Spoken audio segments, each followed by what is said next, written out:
1 menit lagi ya.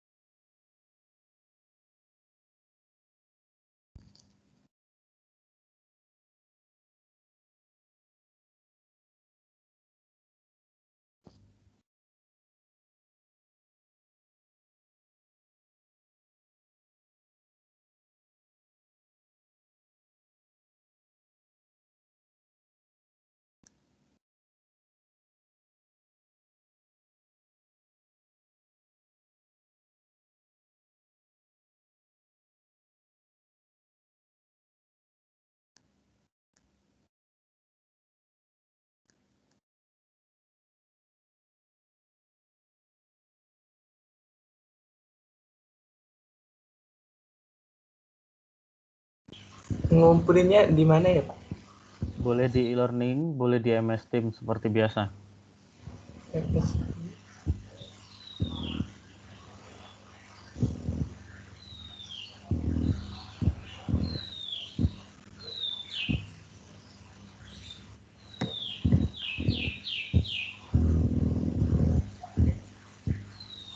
Pak, ngumpulin di mana, Pak? Boleh di e-learning, boleh di MS Team seperti biasa. Oke, Pak.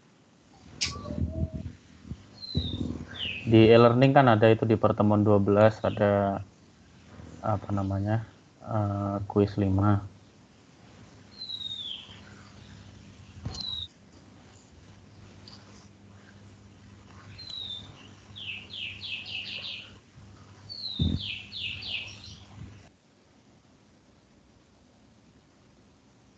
Waktunya habis ya.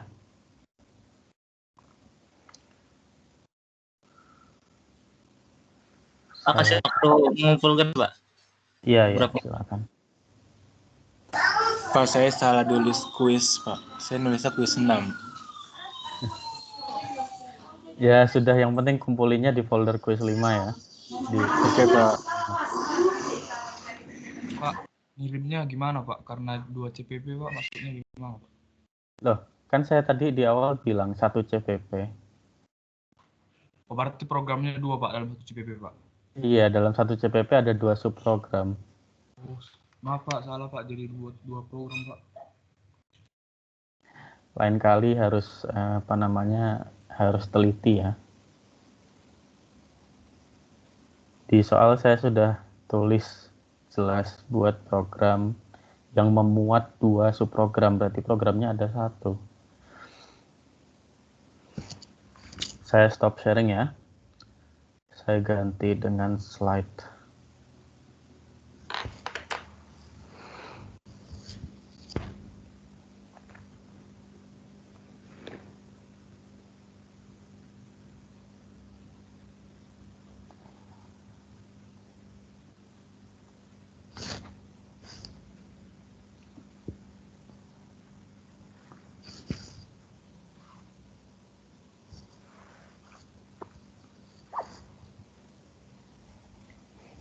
Oke, semuanya sudah siap masuk materi?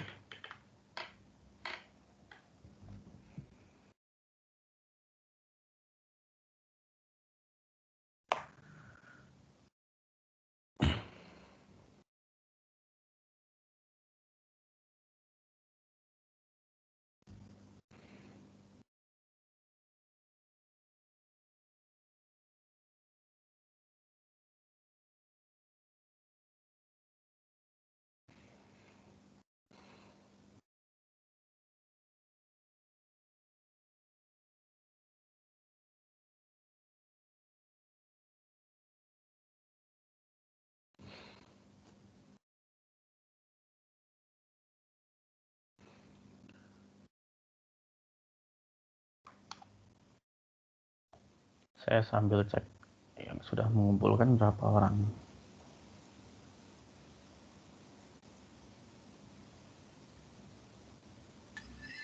Pak, izin nanya, punya saya itu, Pak, variabelnya ada yang nggak kepake, nggak apa-apa kan, Pak? Boleh. Yang penting programnya benar Ya, dulu. jalan aja, Pak. Yang penting subprogramnya benar juga. Soalnya tadi lupa ngehapus yang nggak kepake itu. Iya, nggak apa-apa.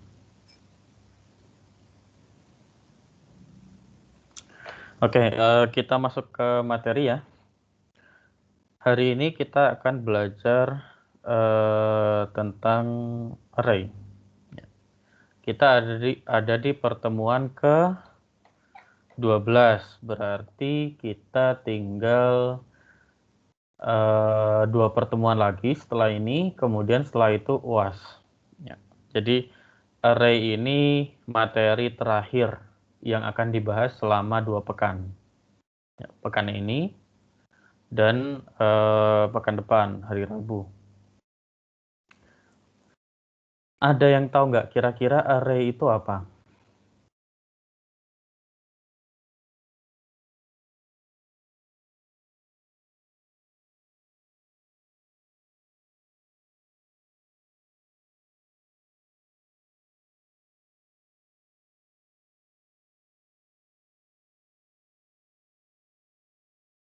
Kira-kira array itu apa dalam bahasa pemrograman C++?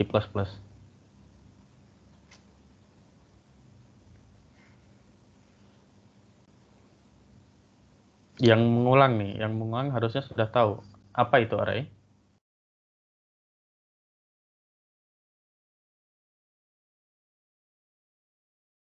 Coba siapa ya?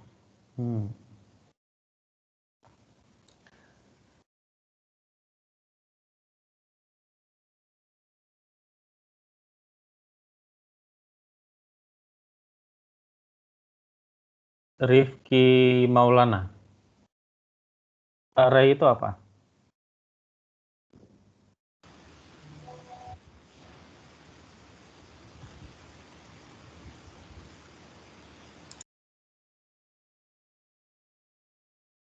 Halo Rifki. Iya, Pak. Apa itu array?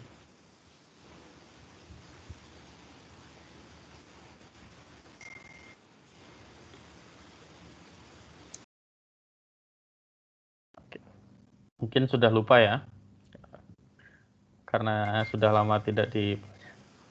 Masih ingat nggak apa itu Iya, Pak. array? Data elemen. Iya nggak sih, Pak? Ada memuat elemen, ya nyenggol-nyenggol sedikit lah ya. Ya sudah, kita pelajari apa itu definisi array hari ini ya. Jadi kita ada di pertemuan harusnya ke 12 ini ya, salah ketik.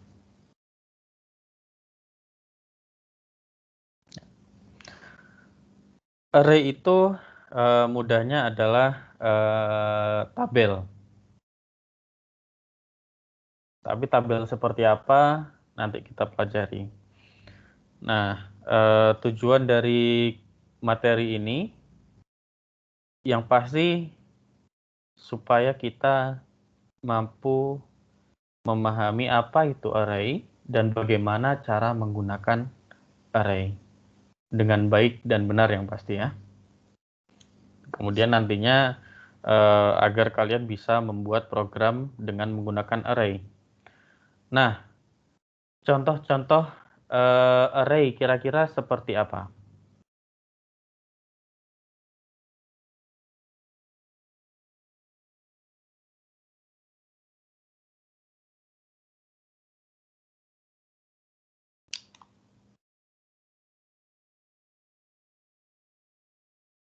Sekarang kalau misalkan, ya, masih ingat ini halaman ini menggambarkan apa?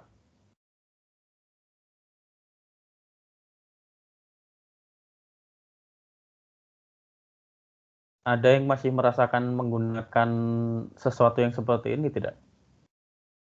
Buku telepon, Pak. Iya. Nah, dalam buku telepon itu biasanya memuat apa saja?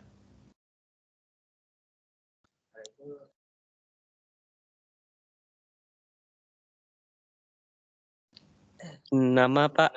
Nomor sama halaman nggak, Pak? Paling tidak kan ada nama sama nomor teleponnya kan ya. Kemudian, nah ini berarti kan kalau kita punya buku telepon, ini kita punya data yang bisa satu, bisa lebih, dengan tipe datanya sama, ya, yang nama sama-sama string, ya, semuanya, yang nomor telepon sama-sama mungkin string juga. Gitu. Karena kalau nomor teleponnya pakai apa namanya integer kan angka 0 yang di depan nggak terbaca ya. Nah, ketika kita mengumpulkan data ini menjadi satu variabel, satu wadah yang sama, wadah inilah yang nanti kita kenal dengan array. Ya. Coba bayangkan kalau misalkan kita mau menuliskan satu persatu dengan cara yang tradisional, ya, maka kita akan membutuhkan dalam satu buku ini kita mungkin butuh ribuan bahkan ratusan ribu atau jutaan variabel ya. Tetapi karena mereka punya karakteristik yang sama, punya tipe data yang sama, sebenarnya kita bisa kumpulkan menjadi satu. Menjadi cukup satu variabel. Contoh lain lagi, kalau kita punya daftar belanjaan ya. Ini kan daftar belanjaan ini kan sebenarnya tabel yang isinya semuanya string ya. Kalau kita membuat, kalau seperti contoh yang ada di sini, ini ada 1, 2, 3. Ada 13 apa namanya barang yang mau dibelanjakan. Kalau kita membuat programnya untuk menyimpan daftar belanjaan ini secara tradisional atau sebagai pemula, beginner gitu, maka mungkin kita akan membutuhkan 13 variabel. Tapi karena mereka di sini lagi-lagi punya karakteristik yang sama, punya tipe data yang sama, kita bisa kumpulkan jadi satu variabel saja. Nah, variabel itu yang kita sebut dengan array. Nah, ya, atau juga bisa disebut dengan tipe data compound, ya, yaitu di mana satu atau lebih nilai itu bisa dikumpulkan dan dirujuk atau kita bisa panggil hanya dalam satu struktur saja. Nah, apa itu array? Array itu adalah tipe data yang merupakan turunan dari tipe data primitif. Ya. Sekali lagi coba, tipe data primitif ada berapa kemarin yang kita pelajari?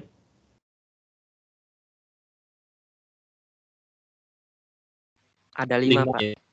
Ada 5, apa saja? Integer, Pak. Float. Terus? Char, Ya, terus? boolean, Ya, string, string, ya. Nah, kita punya 5 tipe data primitif ini ya. Array ini turunan dari tipe data itu. Dari tipe-tipe data primitif itu. Nah, array ini bisa kita misalkan, kalau misalkan kita punya apa namanya file organizer ya, kayak gambar yang di sebelah kanan ini yang saya lingkari, ya. Kalau kita ingin merapikan dokumen kita ingin mencarinya supaya mudah, itu kan biasanya kita pisahkan, misalkan anggaplah berdasarkan penulis ya, berdasarkan nama akhir penulis pertama begitu. Diurutkan berdasarkan huruf A dulu, B, kemudian B sampai Z. Nah, ini pengumpulan ini karena mereka benda yang sama-sama dokumen, maka kita bisa kumpulkan dalam satu wadah yang berupa kontainer yang saya lingkarin ini. Bagaimana untuk mencarinya?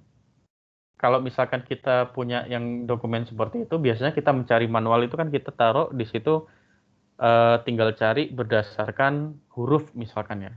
Jadi kita sudah langsung tahu nih. Kita mau cari yang namanya misalkan Fauzan gitu. Berarti langsung kita cari ke bagian huruf F. Baru kemudian langsung kita bisa cari lebih teliti nama yang ingin kita cari. Sama seperti itu array fungsinya.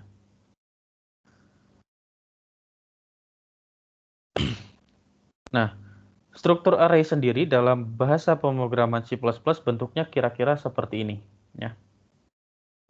Jadi, kita punya beberapa nilai, ya, seperti yang di paling atas ini.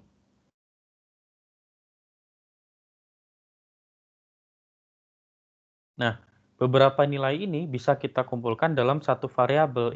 Inilah yang di kumpulan ini yang disebut dengan array. Nah, untuk array sendiri, seperti contoh tadi ya, kita punya file organizer, kita mau cari dokumen dengan nama ini, maka kita cukup mencari langsung ke yang bagian huruf yang kita cari. Sama seperti itu, array ini ketika kita ingin memanggil, maka kita cukup mencari di indeks tertentu yang kita ingin panggil. Nah, oleh karena itu, si array ini, dia masing-masing komponennya itu bisa diindekskan. Kita bisa identifikasi berdasarkan nilai dari indeksnya. Nah, kalau di sini bisa kita lihat, misalkan kita punya array yang isinya 26 huruf. Dari A sampai Z itu kan ada berapa? Ada berapa alfabet? 26. 26 ya. Untuk bahasa pemrograman C++ ya, indeksnya itu selalu mulai dari 0. Karena kita punya 26 karakter ya, dari A sampai Z, maka kita punya indeks dari 0 sampai 25. Masing-masing indeks itu punya nilai ya, punya nilai ini.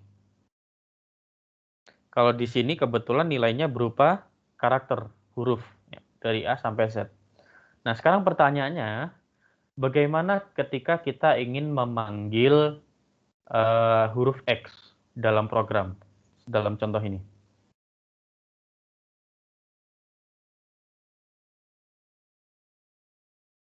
Ketika kita ingin memanggil huruf X, maka kita cukup memanggil nama variabelnya, misalkan nama variabelnya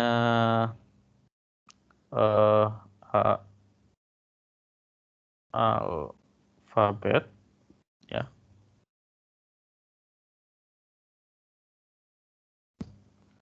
Ketika kita ingin memanggil huruf X, maka kita cukup memanggil alfabet, kemudian kurung kotak, dalamnya angka 23. Karena huruf X itu berada di urutan ke-24, maka kita panggil indeksnya 23. Kalau bahasa C++ itu selalu turun 1 untuk array. Ya. Nah, bagaimana cara kita kemudian mendeklarasikan array? Pertanyaannya. Untuk mendeklarasikan array, itu sama seperti ketika kita mendeklarasikan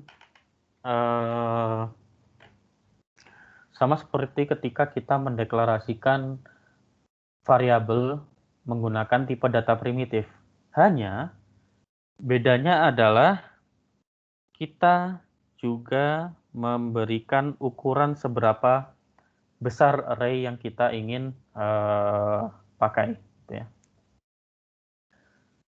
Seperti ketika kita memanggil, mendeklarasikan tipe data variabel dengan tipe data primitif, ya. Proses pendeklarasian itu berarti kita memesan, misalkan nih kita punya ada banyak slot di memori komputer.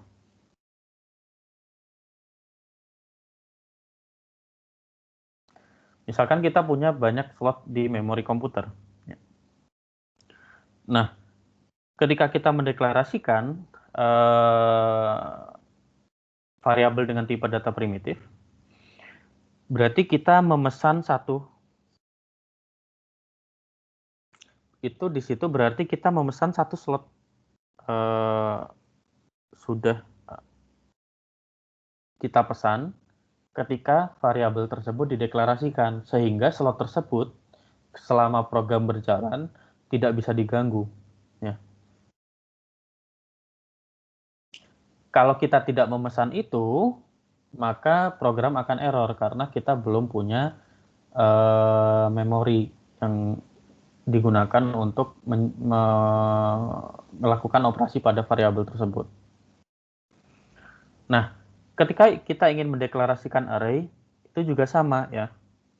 Di sini, misalkan kita memanggil int peringkat, kemudian kurung kotak dalamnya 10. Berarti kita seperti memesan 10 slot dalam memori ya, dengan tipe data yang sama. Sama-sama integer. Berarti ketika kita ingin memanggil nilainya, kita cukup sama seperti tadi ya. Peringkat kurung kotak 0 isinya apa, sampai peringkat kurung kotak 9 isinya apa. Nah, itu juga kita, karena tipe data array ini bisa berangkat dari tipe data primitif, sama kita bisa panggil array dengan tipe data yang lain seperti string, float, karakter, boolean. Bahkan dengan yang lain juga double, long integer, dan lain sebagainya ya. Hanya saja penggunaan array ini harus hati-hati ya. Nah, sampai di sini ada yang ditanyakan tidak? Atau sudah mulai bingung?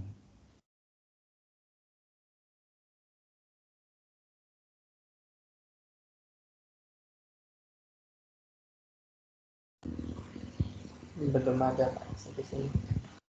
Belum ada karena sudah paham ya, mudah-mudahan.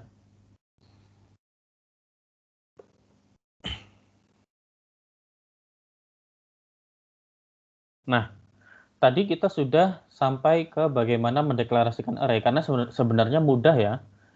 Kita mendeklarasikan array itu sama seperti kita mendeklarasikan variabel seperti biasanya. Hanya saja kita harus inisiasi seberapa banyak slot yang kita ingin pesan ya dalam kurung kotak ini. Untuk mengisinya, mengisi array itu yang pasti sama seperti ketika kita menggunakan variabel dengan tipe data primitif ya. Mengisi array itu kita berarti memberi nilai pada elemen dalam array tersebut. Ya. Elemen ini yang mana? Elemen ini yang punya indeks itu tadi. Nah, mungkin ambil contoh yang mudah itu ketika kita kembali ke mata kuliah. Di sini kalian ada mata kuliah aljabar linear tidak? Tidak ada, Pak. Atau mungkin masuk di kalkulus ya? Mungkin di kalkulus ya. Kira-kira di kalkulus atau di matematika dasar, contoh array itu seperti apa?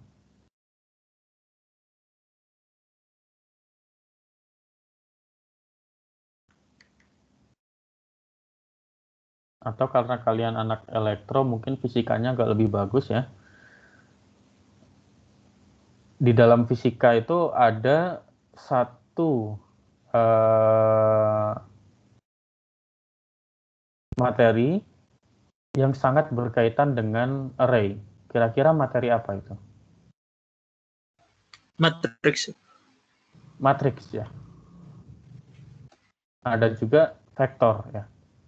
Di situ kalau kita perhatikan ya, vektor atau matriks ya, kita kan berarti punya indeks ya. Kalau vektor kan berarti misalkan vektor dimensinya 4 gitu. Berarti kita punya elemen pertama, elemen kedua, sampai elemen ke-4. Nah, array ini kira-kira seperti itu. Atau kita punya misalkan matriks 2 kali 2 gitu. Berarti kita punya elemen ke 1,1, elemen ke 1,2, elemen ke 2,1, dan elemen ke 2,2. Untuk mengisi, untuk memberi nilai pada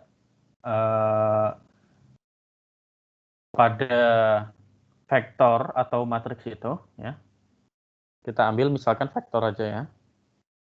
Kita punya vektor seperti ini, ya. Isinya ada, misalkan ada 5, gitu ya. Ini elemen pertama, elemen kedua, elemen ketiga, elemen keempat, elemen kelima. Kalau dalam bahasa pemrograman C++, berarti indeksnya 0, 1, 2, 3, 4. Nah, mengisi nilai pada array itu, kita tinggal mengisinya aja tergantung indeks yang ingin kita isi. Nah, untuk mengisinya, kita bisa secara urut maupun secara acak. Untuk mengisinya, maka kita harus mengidentifikasi berdasarkan indeks ini, yang di sebelah kiri ini ya.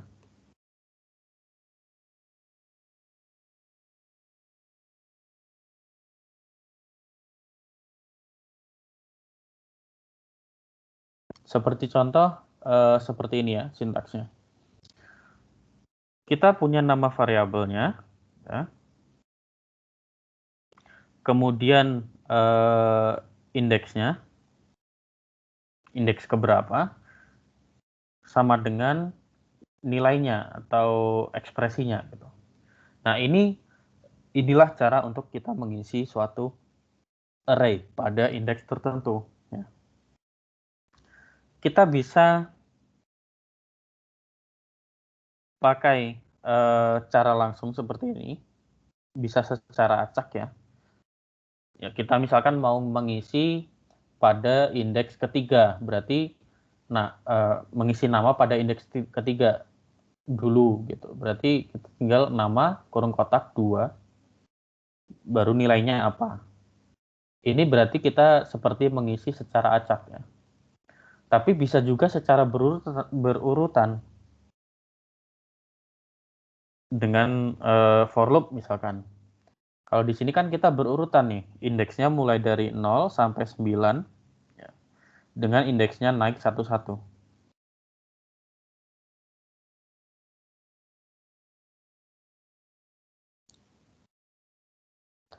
Nah, untuk mengisinya bisa langsung berupa nilai seperti ini, ya, atau berupa ekspresi seperti yang di bawah. Kalau masih bingung, anggap saja setiap elemen, ya, setiap elemen pada suatu array itu kalian bisa menganggap sebagai satu variabel tersendiri, ya, yang bisa dilakukan operasi apapun. Itu sama sebenarnya. Hanya saja ketika kita memanggil, maka kita harus melibatkan indeksnya. Kalau kita salah memanggil indeksnya, maka nilai yang ingin kita ubah itu tadi bisa jadi salah, bukan nilai pada indeks tertentu gitu.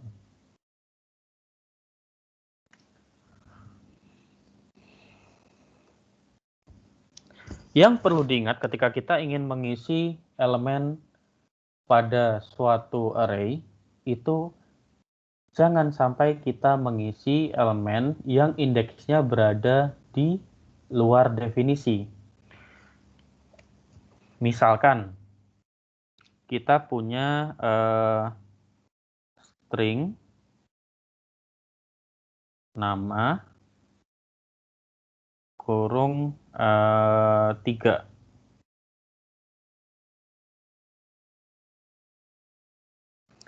Nah, berarti kalau kita deklarasikan string nama kurung kotak 3, berarti indeksnya ada berapa saja?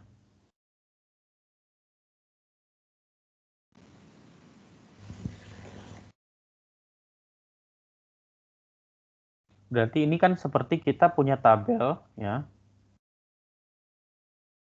yang dibagi 3, elemennya ada 3 ya. Masing-masing tipe datanya string.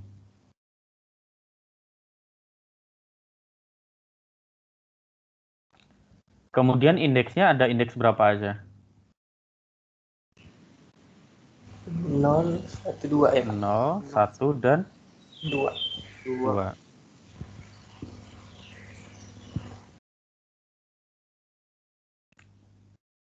Nah, kalau kita punya string nama kurung kotak 3, bisa nggak kira-kira kita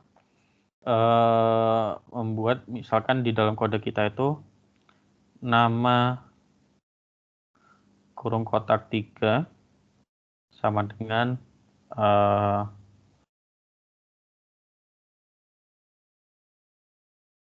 gini, di dalam bahasa pemrograman C++, kira-kira bisa nggak? Tidak, Pak. Atau misalkan nama kurung kotak -1 sama dengan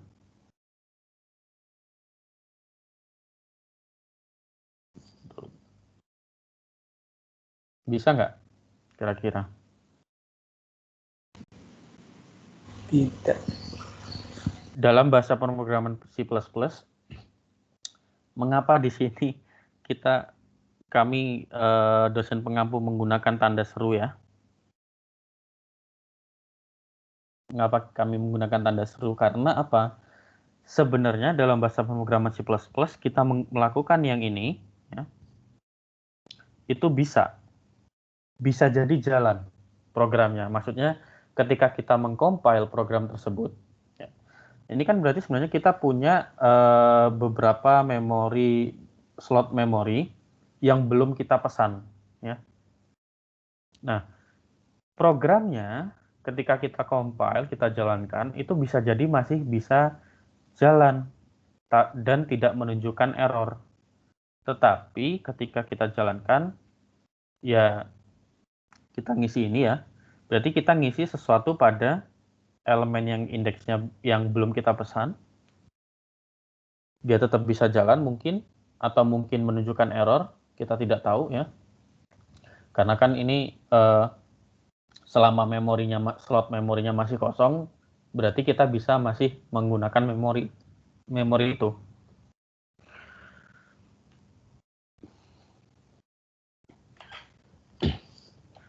Ketika kita memanggil itu, nah baru ketika program dijalankan, ya, karena kita tidak punya indeks tersebut dalam bahasa pemrograman C++, maka kita tidak bisa memanggil apa-apa dalam indeks itu, walaupun kita sudah kasih nilai di situ.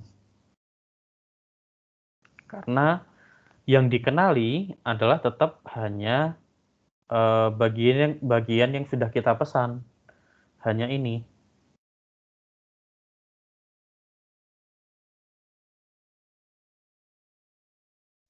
Kita ambil contoh seperti ini ya. String nama 3.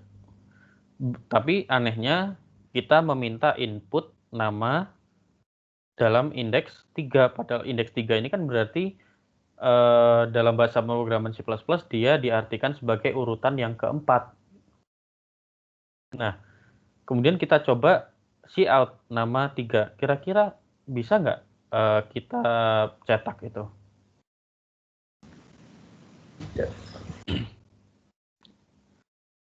Kita pesan kan, kita ini di atas ya sudah pesan 3 slot ya. Ternyata ketika kita jalankan ya, ini di sini bagian cin ini kan ini kita memasukkan nama John. Berarti harusnya ketika kita ingin cout ini menampilkan ya, harusnya kan muncul di sini. Tapi ternyata tidak muncul apa-apa. Nah, kemudian dalam program kita tulis return 0, tapi ternyata malah muncul yang seperti ini. Ini artinya programnya ada error. Nah, error yang ini kan berarti ketika sudah muncul terminal seperti ini ya, ini kan berarti program bisa dikompil dan bisa dijalankan, tapi ketika dijalankan ada errornya. Kalau ada muncul error yang kayak gini, yang proses return yang angkanya nggak jelas ini, nah ini berarti programnya ada error. Tapi errornya sulit diidentifikasi karena tidak langsung muncul ketika kita compile. Sampai di sini, ada yang ditanyakan?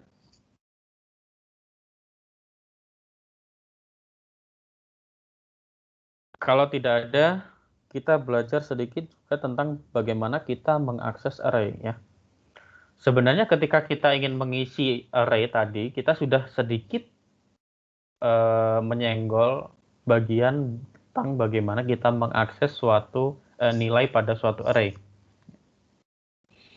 Nah, elemen pada array itu bisa diakses sama ketika kita mengisi ya, bisa diakses secara terurut maupun acak. Untuk mengaksesnya kita memanggil berdasarkan indeks.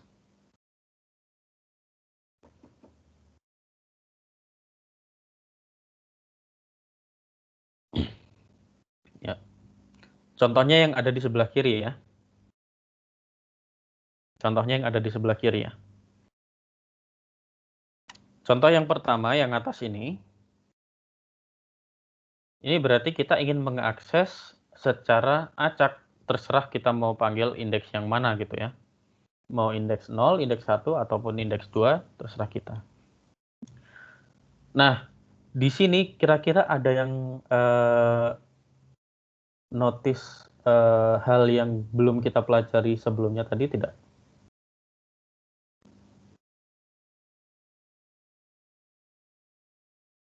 Ada yang aneh nggak dari slide ini?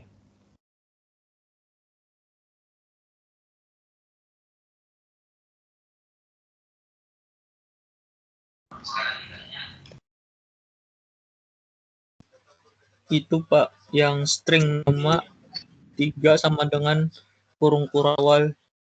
Ya. Ketika kita mendeklarasikan tipe data primitif ya, kita bisa saja langsung misalkan string nama sama dengan sesuatu gitu ya.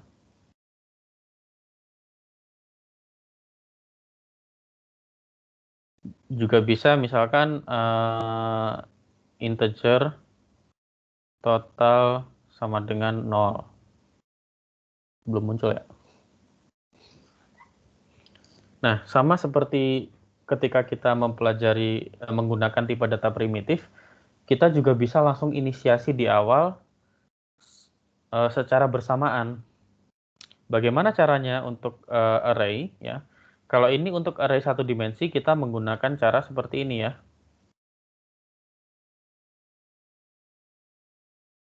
Yang kurung kurawal, John, kemudian Jane, kemudian Jack. Nah, setiap elemen ini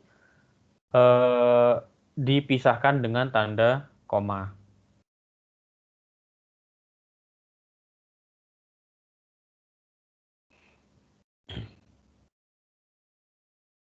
Nah, kalau contoh seperti ini, kira-kira indeksnya John itu indeks berapa di dalam bahasa pemrograman C++? 0, Pak. 0. Kemudian Jane? 1. Dan Jack indeks 2. Ya. Nah, sama seperti halnya ketika kita ingin menginput nilai pada suatu elemen pada array, yang harus diperhatikan ketika kita ingin mengakses array juga adalah jangan sampai kita mengakses elemen yang indeksnya di luar indeks array yang sudah kita definisikan sebelumnya. Seperti tadi ya, nama 3. Berarti kan kita hanya punya indeks 0, 1, 2. Jangan sampai kita mengakses indeks -1 ataupun indeks 3 ataupun apalagi indeks 4, 5 dan seterusnya ya. Karena itu akan memunculkan error Bagaimana ketika kita menggunakan bahasa pemrograman lain? Bahasa pemrograman lain bisa punya cara yang berbeda. Ya. Seperti contoh, kalau kita belajar bahasa pemrograman Python, ya, hanya untuk sekedar tahu saja untuk sekarang. Kalau kita menggunakan bahasa pemrograman Python, itu kita bisa memanggil nilai yang indeksnya di luar indeks yang sudah kita deklarasikan di awal. Itu bisa. Tapi untuk C++ tidak bisa. Sampai di sini ada yang ditanyakan?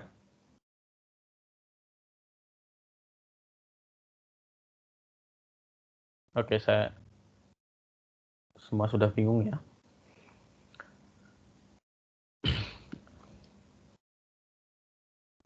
Seperti contoh ketika di sini ya, di dalam program ini, kira-kira programnya ada masalah di mana?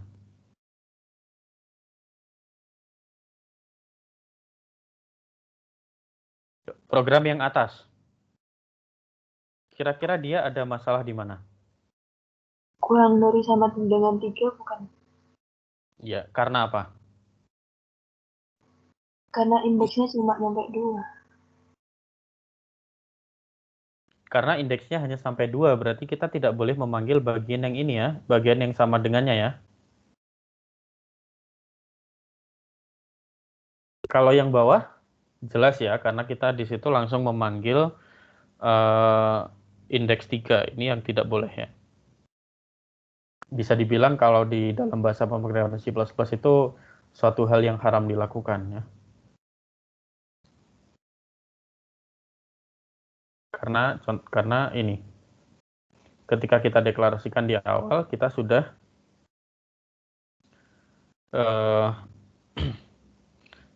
sudah memesan hanya sampai indeks 2. Jadi hanya memesan 3 slot, berarti indeks 0, 1, 2. Nah, coba dilihat di sini ya. Di sini kan proses return minus sekian besar itu ya. Padahal di dalam program utama kita inginnya return 0. Nah, ini berarti di sini ya, ketika kita memanggil nama n-nya sudah sama dengan 3, dia langsung error. Berarti di situ program langsung berhenti ya. Berarti di sini program berhenti sampai garis putus-putus itu. Dia tidak lanjut lagi, dia langsung proses return nilai yang tidak ada itu.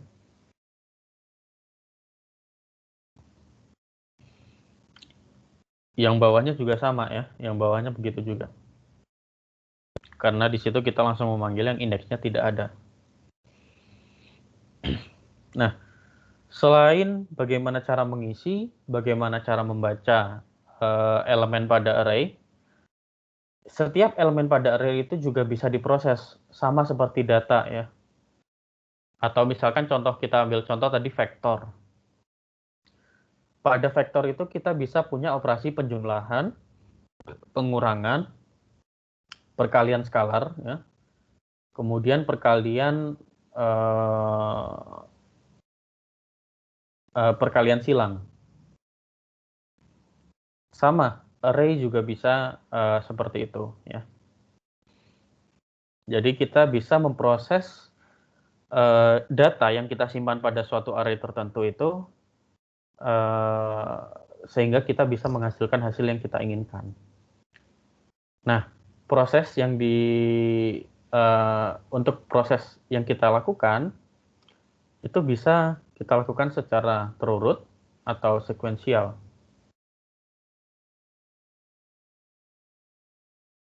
Tergantung kebutuhan ya. Nah, untuk bisa memproses datanya, berarti kan kita harus memanggil elemen pada yang ingin kita proses ya. Jadi data itu harus dipanggil dulu, sama seperti ketika kita menggunakan tipe data primitif, kita panggil dulu, baru kita proses ya, nilai dari itu. Seperti contoh ini ya. Di sini kita ingin menjumlahkan 10 angka yang kita masukkan ya. Di sini kan kita sebagai user kita ada input sebanyak 10 bilangan integer. Nah, bagaimana cara kita untuk menghitung jumlah dari angka-angka yang sudah kita inputkan? Kita bisa menggunakan ini yang di bawahnya. Kalau diingat, ketika kita belajar pengulangan, ya, ketika kita belajar pengulangan, kita belajar bagaimana cara mengisi beberapa kali, kemudian menjumlahkan ya, sambil menjumlahkan.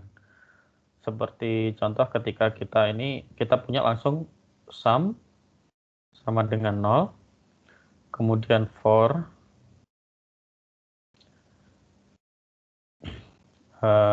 I sama dengan 0, I kurang dari 10, naik 1, kita punya cin bilangan,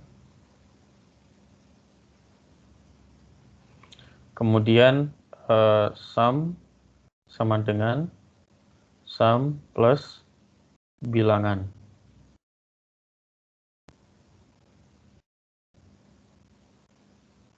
Nah, ketika kita belajar di awal-awal kita belajar tentang pengulangan, kita pernah mencoba untuk menjumlahkan, kita input kemudian menjumlahkan secara bersamaan. Nah, kita bisa melakukan hal yang sama dengan menggunakan array. Bedanya adalah ketika kita menggunakan array, kita bisa menyimpan angka-angka yang kita masukkan tadi terlebih dahulu dalam satu variabel yang sama, hanya indeksnya saja yang berbeda, baru setelah itu kita bisa jumlahkan. Nah, kalau kita gunakan yang sebelah kanan, seperti ketika kita awal belajar pengulangan, di situ kan berarti nilai dari variabel bilangan itu selalu berubah. Berarti nilai-nilai yang lama itu kita tidak bisa panggil lagi karena sudah hilang, sudah berganti dengan nilai yang lebih baru. Karena ketika kita tracing ya, kita tracing misalkan variabel,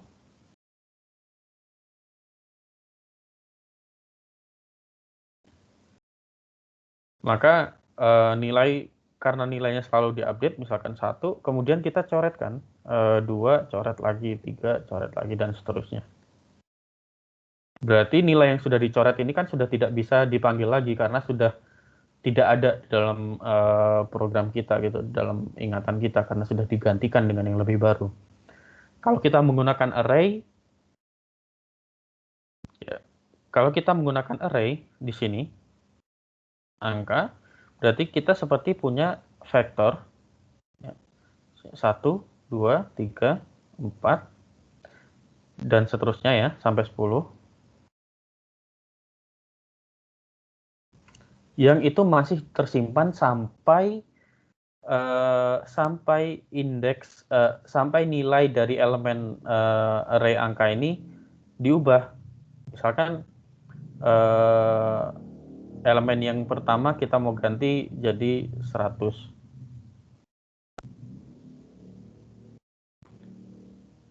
Baru yang ini dicoret ya, baru yang pertama kita coret. Nah, baru yang kedua, yang lebih baru ini, array yang lebih baru ini, baru yang bisa kita kenali. Bedanya hanya seperti itu ya antara tipe data primitif dan turunannya si array ini. Seperti contoh sama program itu ya.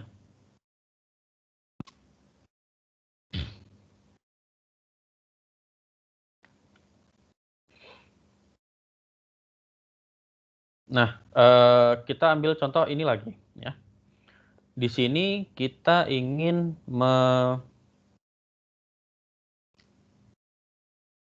mencari lokasi dari nilai yang kita inputkan.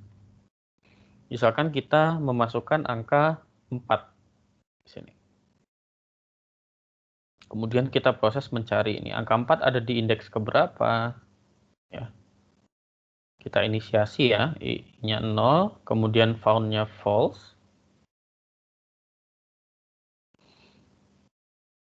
Selama i kurang dari 10 dan found-nya masih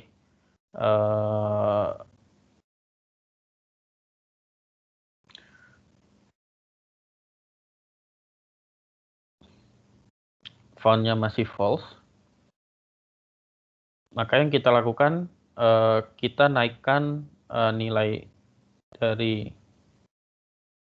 i sebanyak 1. Kemudian kalau misalkan nilainya sudah sama ya, maka found-nya kita ganti jadi true.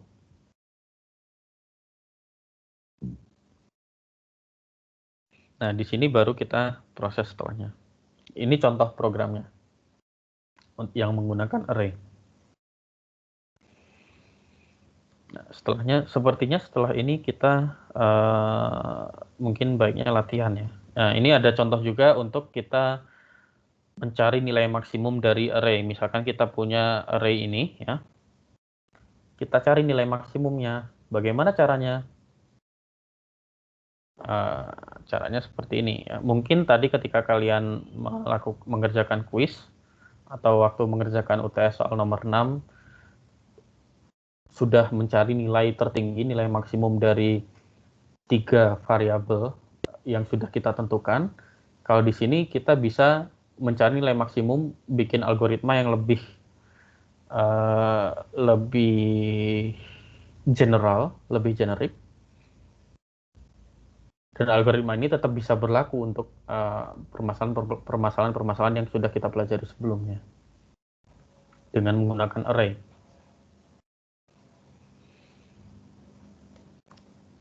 Ya. Setelah ini kita latihan. Sebelum latihan ada yang ditanyakan?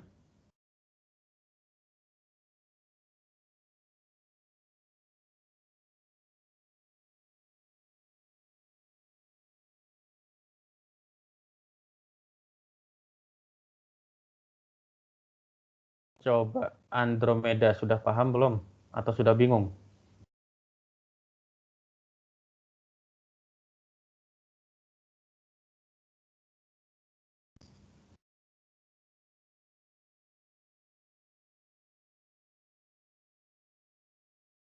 Oke, Andromeda lagi-lagi nggak masuk ya.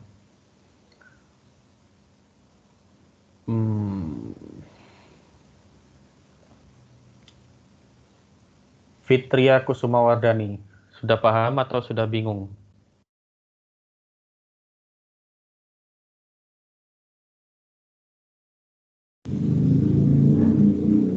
Maaf Pak, masih kurang mengerti. Kurang mengertinya di bagian mana? Yang itu tadi Pak, yang di pemakaian apa itu, yang dari awal Pak jelasin di area-area itu nggak ngerti.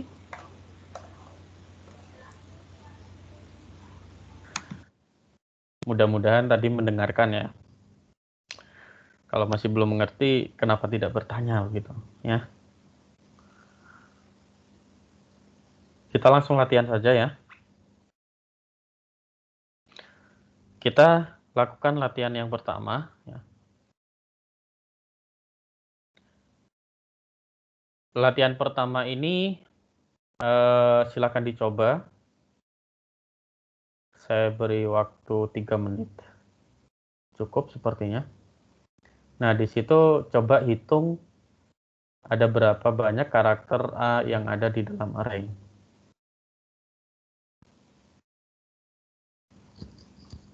Silakan kalian mencoba dan saya juga mencoba.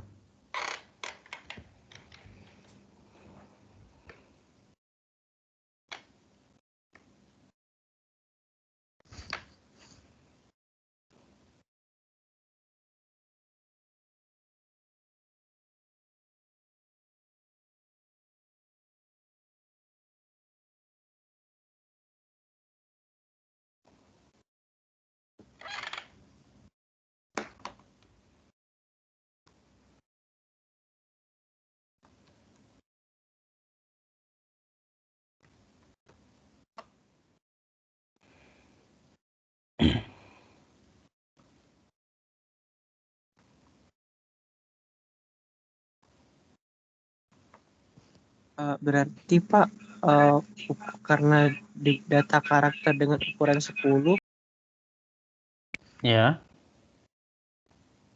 berarti hurufnya cuman ada 10 gitu ya Pak? iya. Berarti kan char nama variabel array-nya apa, kemudian kurung kotak 10.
Ada yang sudah selesai?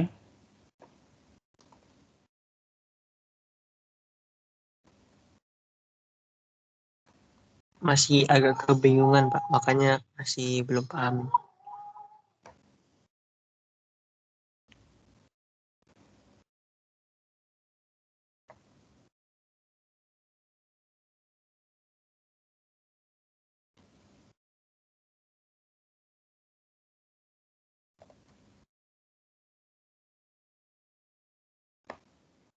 Oke, kalau masih kebingungan, saya share screen saya.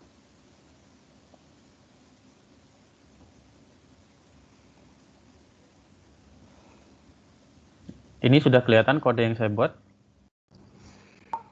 Sudah Pak.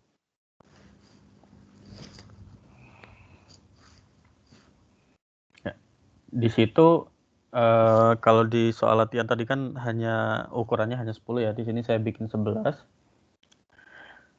Untuk menginisiasinya seperti ini ya, karena kita ingin menginisiasi tipe datanya karakter ya. Dengan kita memesan 11 slot. Ya.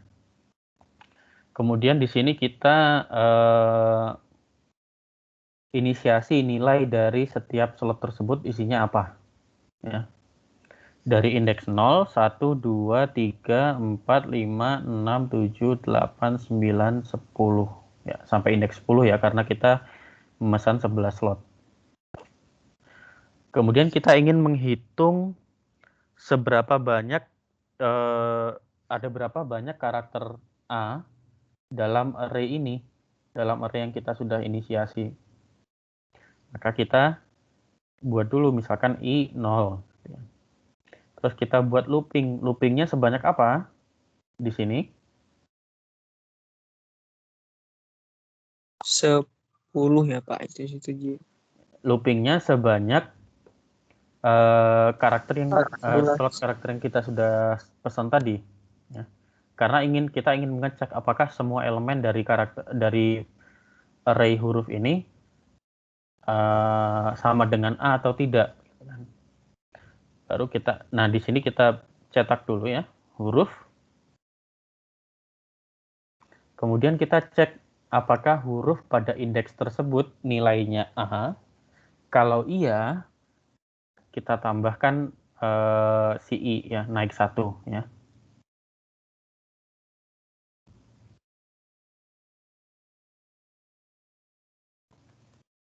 Ini sama ya.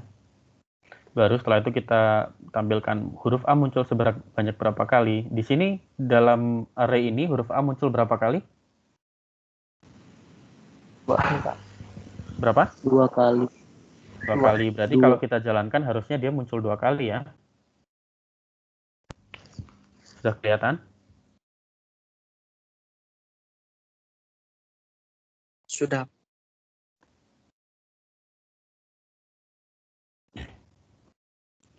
Di situ kita cetak, ya ini proses pencetak kan, karena kita di sini hanya mencetak dan mengecek apakah dia sama dengan A atau tidak ya. Kita cetak satu-satu, D, A, T, A, S, C, I, sampai E. Baru setelah itu di bawah kita tampilkan huruf A-nya muncul sebanyak berapa kali. Nah, di sini sebanyak berapa kali, karena kita ceknya ini ya, kalau sama dengan A, berarti indikator dia muncul berapa kalinya naik 1. Kita tinggal panggil lagi. Sampai di sini, ada yang ditanyakan?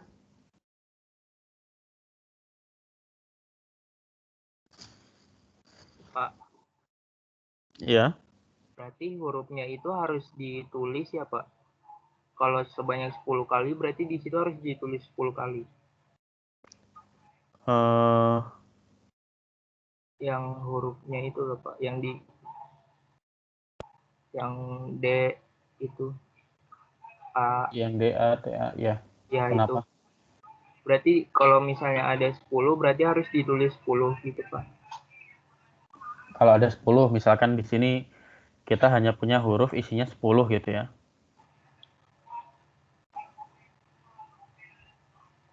Kita hanya ngecek sampai gini maksudnya.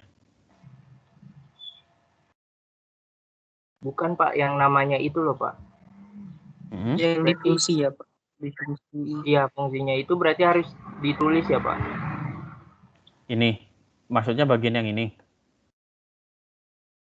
Bukan, Pak, yang itu kan yang memunculkan itu, Pak. Memunculkan sebanyak I. Itu kan ada fungsi I sama dengan I tambah 1. Ya, ini yang ini. Yang saya blok itu. Bukan, Pak. Gimana? Bukan yang itu, yang char itu, char, nama, terus indeks. Nah, sama dengan itu kan, itu apa namanya, Pak? Lupa saya. Nah, ini ya. Nah, ya coba itu, Pak. Kalau kita kemarin ya, pakai data primitif, kita bisa seperti ini kan. Kita deklarasikan variabel, di sini variabel I, tipe datanya integer, langsung kita kasih nilai sama dengan 0. Bisa nggak? Bisa kan ya? Iya, bisa, Pak. Yang saya blok ini.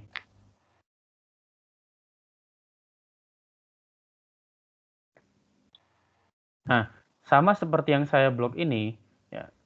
Sekarang saya blok bagian array. Di sini berarti array huruf ini langsung kita kasih nilai. Langsung kita kasih nilai. Cara ngasih nilainya seperti apa? Seperti ini, kita pakai kurung kurawal ya. Kurung kurawal buka, kurung kurawal tutup di belakang. Kemudian nilainya apa? Nah, setiap nilai itu dia punya indeks sendiri-sendiri. Nah, setiap nilai ketika kita ingin mengisi dengan cara seperti ini, maka dipisahkan dengan tanda koma. Ya, kalau ingin mudahnya seperti ini mungkin ya. INT.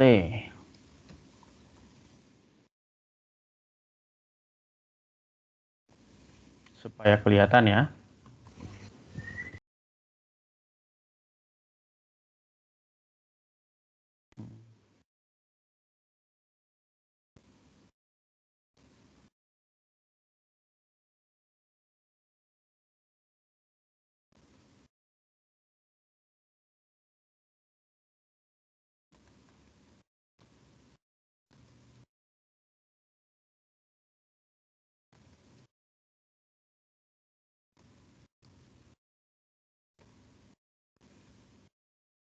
Sudah kelihatan? Berarti kalau kita masukin indeksnya 11, berarti nilainya itu harus kita masukin sebanyak 11 juga, Pak. Iya, nggak harus sih sebenarnya. Nanti kita pelajari setelahnya, hari Rabu. Ya, tidak harus diisi semuanya. Tapi untuk mudahnya sekarang belajar bagaimana cara mengisi semuanya dulu. Oke, Pak. Baik, terima kasih. Nah, kalau ini berarti kalau kita panggil indeks 0, nilainya berapa? 0 ya. Dan seterusnya ya. Nah, ini sengaja saya bikin seperti ini supaya kalian bisa lihat korespondensinya dengan array huruf ya yang di atas. Huruf D indeksnya 0, huruf A indeksnya 1, dan seterusnya.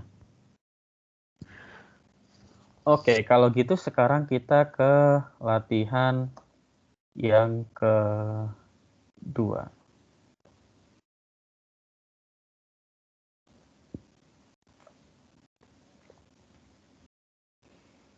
Latihan yang kedua.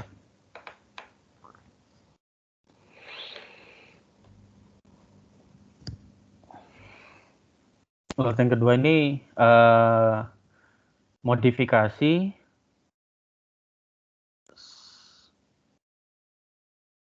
yang ini ya. Silahkan coba modifikasi yang ini untuk mencari nilai minimum. Tapi bisa sendirilah ya.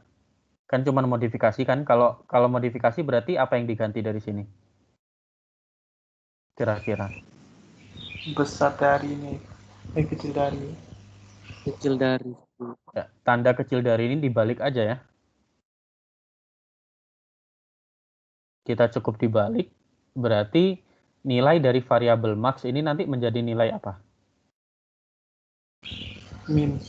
Nilai minimum. Betul. Oke, latihan 2 berarti sudah ngerti. Silakan coba sendiri nanti ya.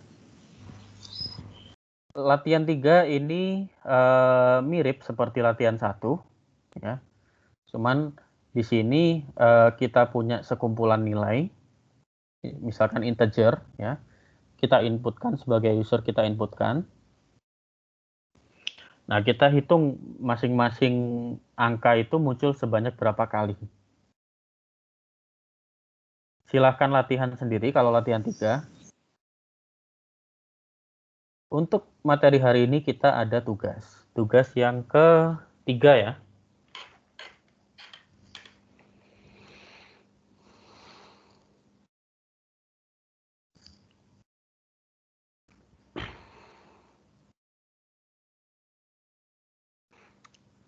Untuk tugas ini ada yang ditanyakan?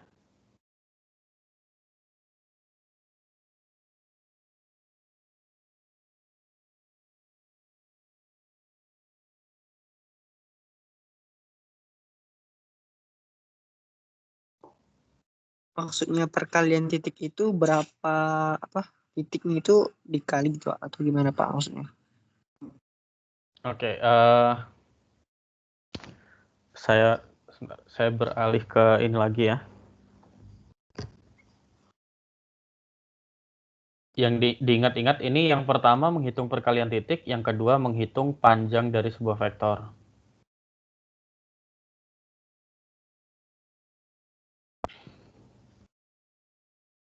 Saya share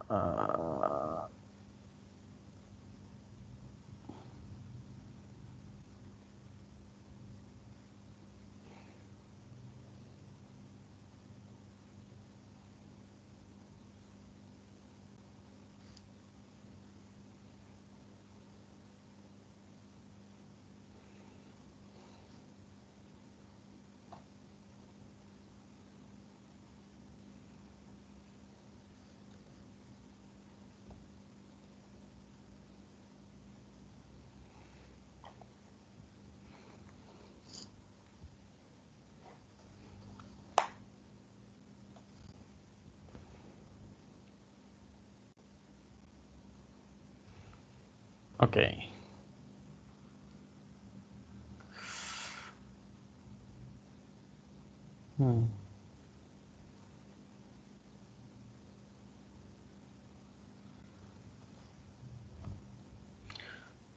Kelihatan tulisannya? Baru nampak. Oh, udah Pak, udah siap. Cuman gelap. Gelap. Kalau gitu saya ganti pakai yang lain ya.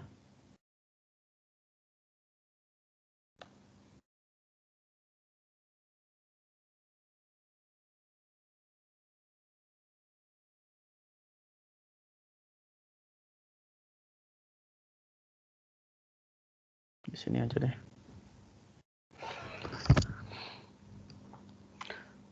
Oke, yang pertama soal pertama adalah dot product. Yang kedua adalah norm. Misalkan saya punya dua vektor. Vektor 1 itu nilainya misalkan 5, 4, 1. Kemudian vektor 2 nilainya misalkan 1,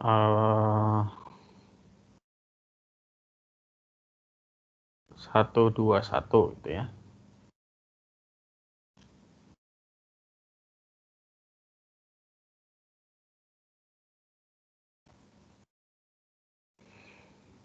Nah, dot product ini perkalian seperti apa? Kita punya V1 dot V2. Harusnya di kalkulus sudah dipelajari, di SMA juga sudah dipelajari. Dot product ini perkalian yang seperti apa kira-kira?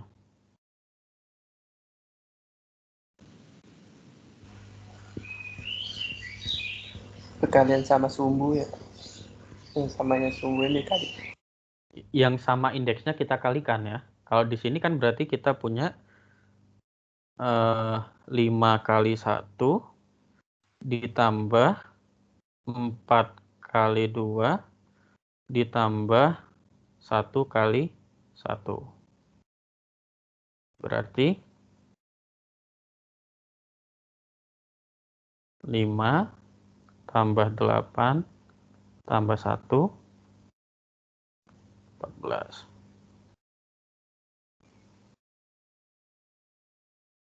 Ya. Atau mungkin gini aja deh,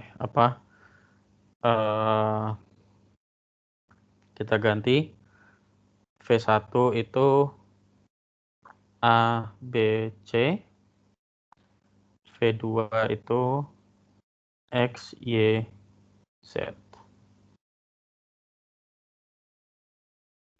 Berarti V1 dot V2 itu sama dengan AX tambah BY tambah CZ. Ya. Posisi celana.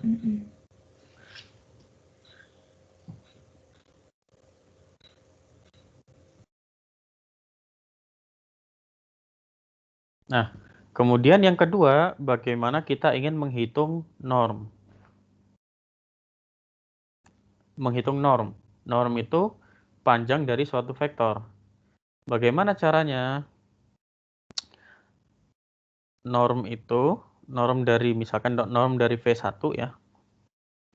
Itu adalah akar dari V1 kali titik dengan V1. Berarti sama dengan akar dari A kuadrat tambah B kuadrat tambah C kuadrat.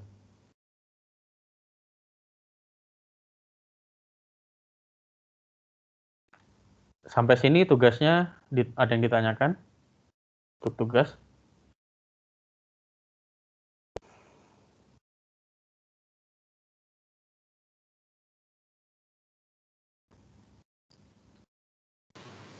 Pak, yang tugas 2 dikumpul di mana ya, Pak?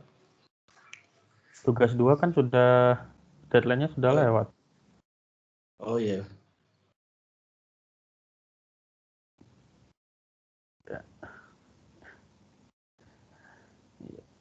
Ya, yang belum mengumpulkan, silakan mengumpulkan, nanti nilainya saya kurangi saja. Tugas 2 bisa dikumpulkan di Microsoft Teams. Maaf Pak, itu saya udah selesai dari hari Senin, tapi tempat pengumpulannya nggak ada, makanya belum dikumpul Pak. Ya, tempat pengumpulannya ini untuk ntar kalau gitu sebelum saya tutup ya, untuk perkalian titik dan penghitungan norm ini udah paham ya. Nanti bisa cari sendiri di Wikipedia juga banyak ya.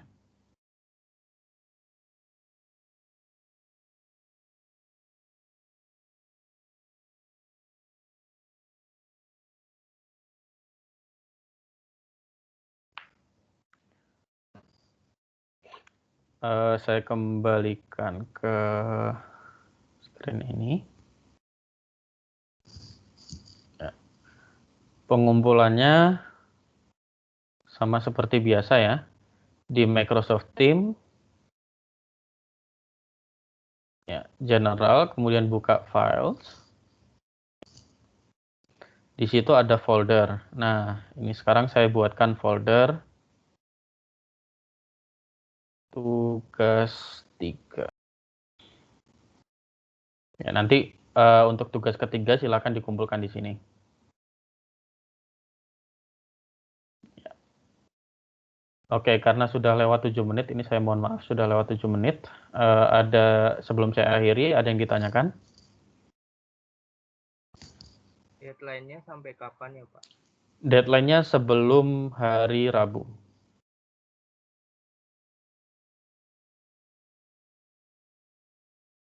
Oke Pak.